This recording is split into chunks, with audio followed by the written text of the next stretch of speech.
नमस्कार दोस्तों, स्वागत है आप सभी का ऑनलाइन अड्डा फर्स्ट यूट्यूब चैनल पर। इस वीडियो में हम बात करेंगे एडेड जूनियर शिक्षक भर्ती के बारे में। एडेड जूनियर शिक्षक भर्ती के अंदर कट ऑफ, साथ ही अगर हम बात करें सेफ स्कोर को लेकर, किस विषयों के अंदर कट ऑफ ज़्यादा जाएगी, किस विषयों के अंदर कट ऑफ कम रहेगी, कितना आपका सेफ स्कोर होना चाहिए, और भी ऐसी जानकारियां आप सभी को दी जाएंगी एडेड जूनियर शिक्षक भर्ती के बारे में। क्योंकि आपकी जो परीक्षा है वो तो हो चुकी है, अब आपको डिटेल में जानकारी इस वीडियो के माध्यम से दी जाएगी। तो वीडियो को पूरा देखें, साथ में वीडियो को लाइक कर दें और शेयर कर दें। चैनल को सब्सक्राइब करना बिल्कुल ना भूलें। तो चलिए दोस्तों, वीडियो शुरू करते हैं सीधे कट ऑफ की तरफ। तो जैसा कि दोस्तों आप सभी को मैंने अपने कई वीडियोस के माध्यम से कहा है कि आप सभी अपने कमेंट करके नंबर अवश्य बताएं कि टोटल आपका सेफ स्कोर कितना जा रहा है, कितने क्वेश्चन आपके सही हो रहे हैं। ज़्यादातर छात्रों ने मिला लिया होगा, जिन्होंने नहीं मिलाया वो एक बार फिर से मिला लें, जिससे कि उनको दिक्कतों का सामना न करना पड़े। ठीक है, जैसा कि आप जानते हैं कि 150 नंबर की आपकी जो परीक्षा है वो देखने के लिए मिली, जिसमें से कितने क्वेश्चन आप सभी ने अटेम्प्ट किए और अटेम्प्ट के बाद में कितने क्वेश्चन आपके सही हो रहे हैं, चाहे आपने किसी भी आंसर की से मिलाया हो। क्योंकि जब ऑफिशियल आंसर की आएगी तो 2-4 नंबर आपके ऊपर नीचे होना तय है। ऊपर होने की संभावना कम होती है, नीचे ज़्यादा हो जाते हैं, जैसा कि आप सभी को पता होगा। एक चीज़ मैं आप सभी को और कहना चाहूँगा कि इस वीडियो को देखने वालों की संख्या हज़ारों में होती है, लेकिन आप सभी लाइक नहीं करते। वीडियो बनाने के लिए पूरा आप सभी के लिए मेहनत की जाती है, सारी जानकारी दी जाती है, कंटेंट आप सभी के सामने रखा जाता है। लाइक करने के साथ साथ चैनल को सब्सक्राइब अवश्य करें। ज़्यादा से ज़्यादा छात्र कहीं ना कहीं इस वीडियो को लाइक करते तो पता चलता है कि हमारे द्वारा जो आप सभी को जानकारियाँ दी जा रही हैं उससे आप सभी को हेल्प मिल रही है। ठीक है, तो लाइक करें, साथ में शेयर करें और चैनल को सब्सक्राइब करना बिल्कुल ना भूलें। आते हैं अपने मुद्दे को ऊपर, जो कि संबंधित है आपके सेफ कट ऑफ के बारे में। सबसे पहले अगर बात की जाए 150 क्वेश्चन में से आपने कितने अटेम्प्ट किए हैं, मैं आपको बता दूं, जैसा कि आप जानते हैं कि जीएस के पार्ट में लगभग 50 क्वेश्चन आपको देखने के लिए मिले थे। अगर हम किसी सब्जेक्ट की तरफ ना जाएं, ज़्यादा या कम की तरफ, तो जैसा कि आपको पता होगा कि जो 50 क्वेश्चन वाला पार्ट था वो कोई ज़्यादा टफ नहीं था। अगर आप सभी ने उस क्वेश्चन को किया होगा और पहले से अगर आपने प्रिपरेशन की होगी, क्योंकि काफ़ी लंबा समय आपको मिला था सामान्य अध्ययन को पढ़ने के लिए, तो ज़्यादातर जो छात्रों का स्कोर यहाँ पे बना होगा 40+ तो बड़ी आसानी से यहाँ से कर लिए होंगे। फिर भी अगर बहुत सारे छात्र 35 भी करके आए तो ये भी एक अच्छा स्कोर है। लेकिन यहाँ पे आपको सामान्य अध्ययन के अंदर अगर आपको सिलेक्शन लेना है तो 40+ आपका स्कोर आना चाहिए था। और खासकर ऐसे अभ्यर्थी जिनकी एकेडमिक की समस्या थी या फिर सब्जेक्ट की समस्या थी, तो वो सामान्य अध्ययन के अंदर से अपने आप को बूस्ट कर सकते थे। क्योंकि यहाँ पे अगर आप सभी की अच्छी प्रिपरेशन होगी, करंट अफेयर के क्वेश्चन को छोड़ दिया जाए जो कि आप सभी 1-2 भूल जाते हैं, तो यहाँ पे 40+ आप बड़ी आसानी से ला सकते थे। आपने कितने लाए कमेंट करके अवश्य बताएं। अब अगर हम बात करें एवरेज जीएस के क्वेश्चनों के बारे में, ज़्यादातर जो छात्रों ने सॉल्व किए हैं अभी तक जो हमें जानकारियाँ मिल रही हैं, 35+ तो छात्रों ने कर ही लिए हैं ज़्यादातर। 35 के अलावा बहुत सारे छात्र ऐसे भी मिले हैं जो कि 40 या 42 तक भी जाते हुए दिखाई दिए हैं, जो कि एक बहुत अच्छा स्कोर है उनकी एकेडमिक और साथ ही उनकी गुणांक को बनवाने के लिए। तो यहाँ पे जीएस के अंदर अगर हम देखें, ज़्यादातर जो आप सभी का होगा, चाहे आपने हिंदी लिया हो, गणित लिया हो या फिर इसके अलावा साइंस लिया हो, तो उसके अंदर आप सभी का जीएस का जो पार्ट है उसमें लगभग अगर आपने 40 या 35 से लेकर 40 के बीच में अगर आपने स्कोर किया है तो ठीक है। लेकिन अगर आपने 40+ अच्छे यहाँ से जीएस के क्वेश्चन कर लिए हैं तो आपका जो स्कोर बहुत अच्छा है। और अगर इससे भी ऊपर आप गए हैं तो आप सभी समझ सकते हैं बाकी 45 से ज़्यादा होने की संभावना नहीं है, क्योंकि 4-5 क्वेश्चन का डिफरेंस आ ही जाता है खासकर जीएस के अंदर। हालांकि जीएस इतनी टफ नहीं थी, बहुत अच्छे क्वेश्चन पूछे गए थे। तो ये बात हो जाती है आप सभी के सामने जीएस को लेकर। याद रखिएगा, यहाँ पे हम 40 का अच्छा स्कोर मान रहे हैं कि जिन्होंने 40 किया बहुत अच्छा स्कोर है। अगर आप 35 करके आए तो उसको हम ठीक कह सकते हैं, क्योंकि कंपटीशन बहुत ज़्यादा है। इसी वजह से आपको थोड़ा सा मजबूत होकर इस वीडियो को देखना पड़ेगा। वहीं अगर हम बात करें आपके 100 क्वेश्चन की तरफ, जो कि आपके सब्जेक्ट के क्वेश्चन होंगे, अब 100 में से आप सभी को पता है कि हिंदी का भी आपका पेपर हो चुका है, इंग्लिश का भी हो चुका है और मैथ और साइंस का करा लिया गया है। अब इनमें से जितने जितने क्वेश्चन आप लेकर आएंगे, टोटल आपकी जीएस की जितने बनेंगे उसका 60% आपकी एकेडमिक जोड़कर 100% मेरिट बना दी जाएगी।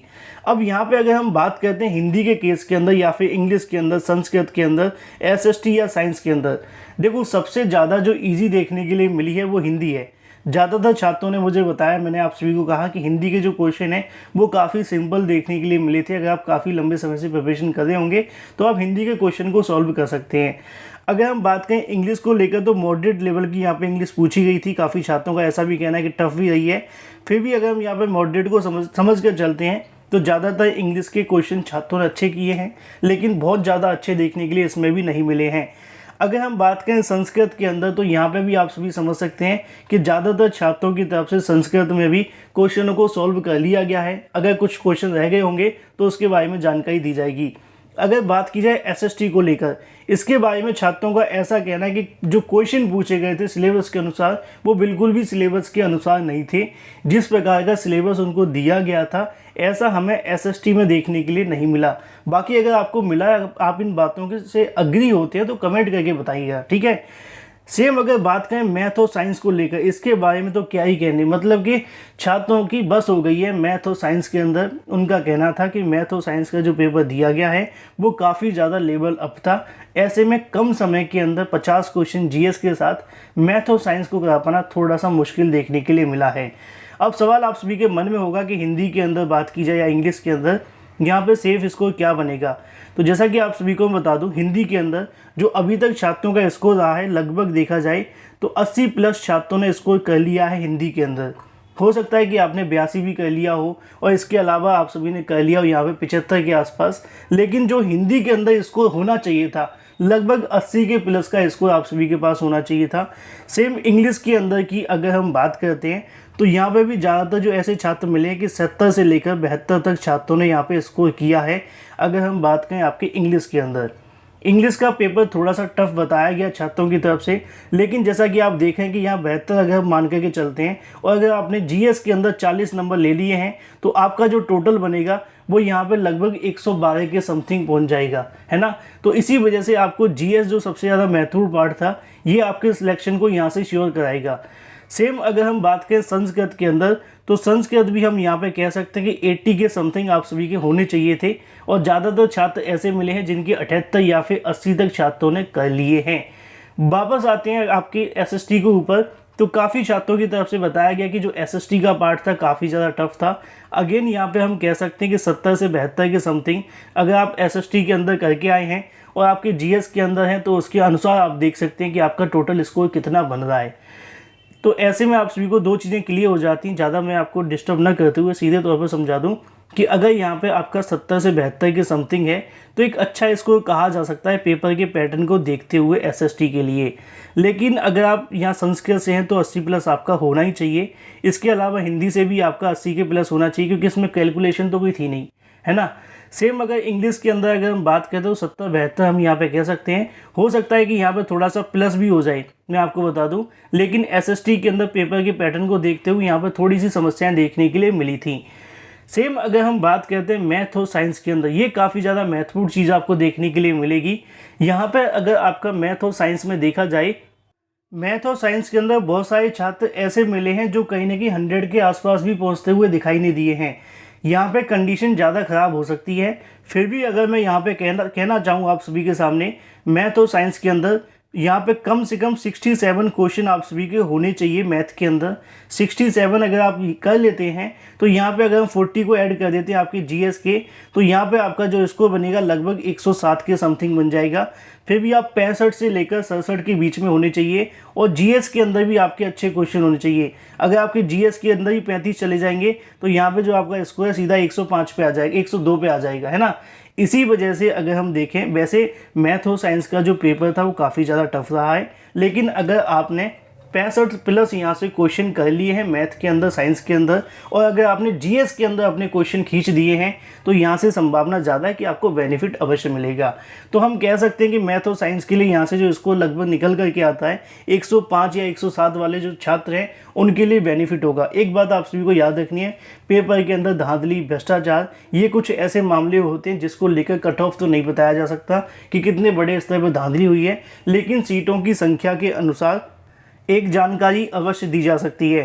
तो ऐसे में अगर हम बात करें सभी विषयों के कट ऑफ के बारे में, एक निष्कर्ष के आधार पर अगर हम समझ के चलें कि 38 आप सभी का हम ले लेते हैं जीएस के अंदर से 38। सेम अगर हम यहाँ पे लेते हैं कि 80 आपने हिंदी के अंदर किए होंगे तो लगभग यहाँ पे आपका जो स्कोर बनेगा 118 के समथिंग देखने के लिए मिलेगा। जीएस में हम बिल्कुल कॉमन ले लेते 38, जिससे कि आपको दिक्कतों का सामना न करना पड़े। हमने यहाँ पे इंग्लिश के अंदर लगभग 72 के समथिंग आपको बताया था, तो 72 अगर आप इसमें जोड़ते हैं तो आपका यहाँ पे जो स्कोर बनता है 110 के समथिंग बनेगा। ठीक है, इसी के अनुसार अगर हम संस्कृत के अंदर जाते हैं तो वहाँ पे भी हमने लगभग 80 के आसपास रखा था, तो यहाँ पे भी 118 के आसपास आप मान सकते हैं। एसएसटी के अंदर भी आप सभी ने देखा कि इतना लगभग रखा था 72 के समथिंग, 70 भी मान सकते हैं, तो 108 भी यहाँ से बन सकता है, लेकिन ज़्यादा नीचे जाना समस्यात्मक है। मैथ और साइंस के केस के अंदर जैसा कि आप सभी को बताया गया कि 105 प्लस वाले छात्र के अच्छे नंबर हम कह सकते हैं, लेकिन अगर आपने लिखित परीक्षा के अपने सब्जेक्ट के अंदर 65 से ज़्यादा क्वेश्चन किए, 70 के आसपास किए हैं, और अगर आपने साइंस के अंदर जीएस के अंदर 40 या फिर 45 क्वेश्चन कर दिए हैं, तो आप यहाँ पे अच्छे एक सीट की तरफ बढ़ सकते हैं। तो कुछ इस प्रकार का आपको जो स्कोर है वो देखने के लिए मिल सकता है। बाकी अगर बात की जाए आपकी सेफ कट ऑफ को लेकर गुणांक के बारे में, इसके लिए एक अलग से वीडियो आप सभी के लिए बनाया जाएगा जिसमें आपको जानकारी दी जाएगी। फिलहाल आप सभी का जो कट ऑफ के अनुसार अगर नंबर देखें कि कितने आपके सेफ स्कोर हम कह सकते हैं हिंदी के अंदर, तो 118 या 170 के आसपास देखने के लिए मिल सकता है। इंग्लिश के अंदर अगर हम यहाँ पर देख सकते हैं आप सभी के लिए, तो 110 या 110 प्लस वाले छात्रों के लिए बेनिफिट देखने के लिए मिलेगा। इसके अलावा अगर हम देखें संस्कृत के अंदर भी इतने इससे ज़्यादा ही जाएगा, एसएसटी के अंदर भी इससे ऊपर हो सकता है, क्योंकि अलग अलग छात्रों की क्वालिफिकेशन है, सीटों की संख्या बहुत ज़्यादा कम है। बाकी मैथ और साइंस के अंदर जैसा कि आपको बता दिया गया है। अभी ये जो आप सभी के सामने नंबर देखने के लिए मिल रहे हैं, ये अभी ऑफिशियल नंबर नहीं आए, क्योंकि छात्रों के नंबर अभी ऊपर नीचे होंगे। ऑफिशियल आंसर की आने के बाद में 2-2, 3-3 नंबर और भी कम हो जाते हैं। बाकी क्या होगा क्या नहीं, इसके बारे में एक अलग से वीडियो बनाया जाएगा। सेफ कट ऑफ के बारे में आपका कितना स्कोर है कमेंट करके अवश्य बताएं, और किस विषय का कितना सेफ स्कोर हो सकता है इसके बारे में भी जानकारी अवश्य दें। वीडियो पसंद आए तो वीडियो को लाइक कर दें, साथ ही शेयर कर दें, और चैनल को सब्सक्राइब करना बिल्कुल ना भूलें, जिससे कि आपको इसी प्रकार की ऑथेंटिक जानकारियाँ सबसे पहले मिलती रहें।